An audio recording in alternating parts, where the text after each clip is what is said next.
اعوذ باللہ من الشیطان الرجیم بسم اللہ الرحمن الرحیم۔ ڈیئر اسٹوڈنٹس، السلام علیکم۔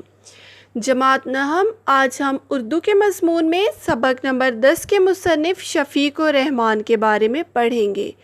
اس کے لیے آپ اپنی کتاب کا صفحہ نمبر 81 کھولیں، لیکچر کو غور سے سنیں اور سمجھیں۔ شفیق الرحمان، ولادت سن 1920، وفات سن 2000۔ یعنی شفیق الرحمان سن 1920 میں پیدا ہوئے اور سن 2000 میں وفات پائی۔ ڈاکٹر شفیق الرحمان قلعہ نور، مشرقی پنجاب میں پیدا ہوئے۔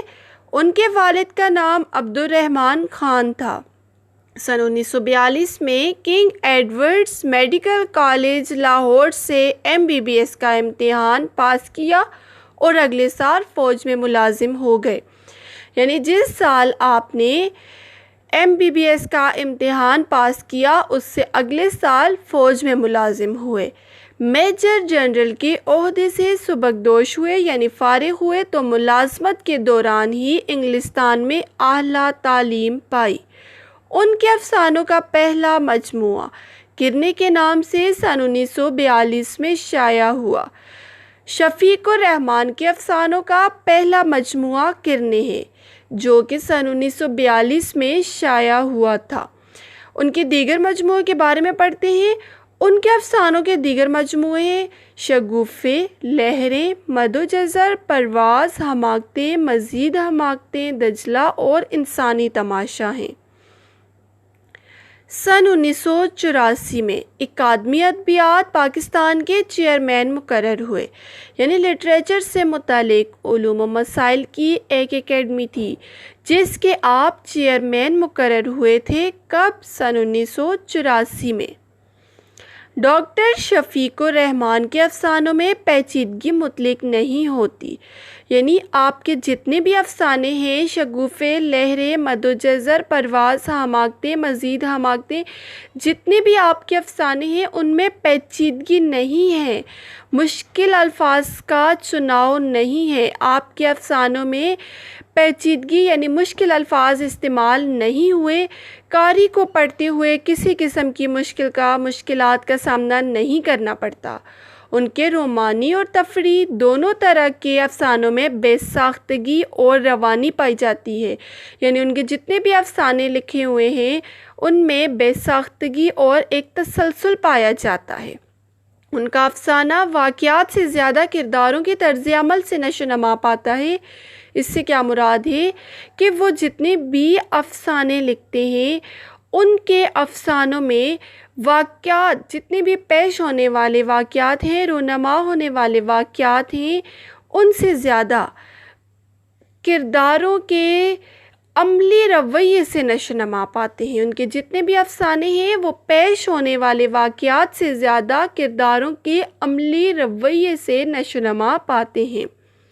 شفیق الرحمان کی بہت نمایاں خصوصیت ان کی ظرافت ہے۔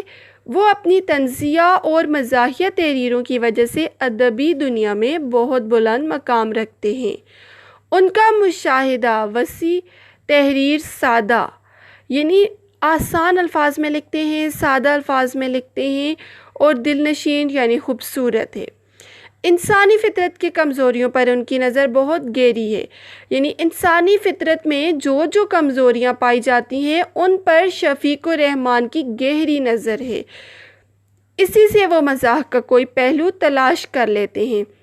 یعنی انسانی فطرت میں جو کمزوریاں پائی جاتی ہیں ان پر نظر رکھتے ہوئے ان کو اس طرح تحریر میں لاتے ہیں کہ ان سے مزاح کا کوئی پہلو تلاش کرتے ہیں اور اسے اس طرح تحریر میں لاتے ہیں کہ پڑھنے والا ان حقائق کو تسلیم کرنے پر مجبور ہو جاتا ہے۔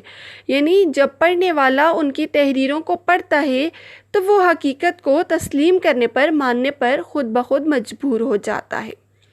ان کی تحریر خندہ زہر لب تو بنتی ہے، کہکا نہیں بنتی۔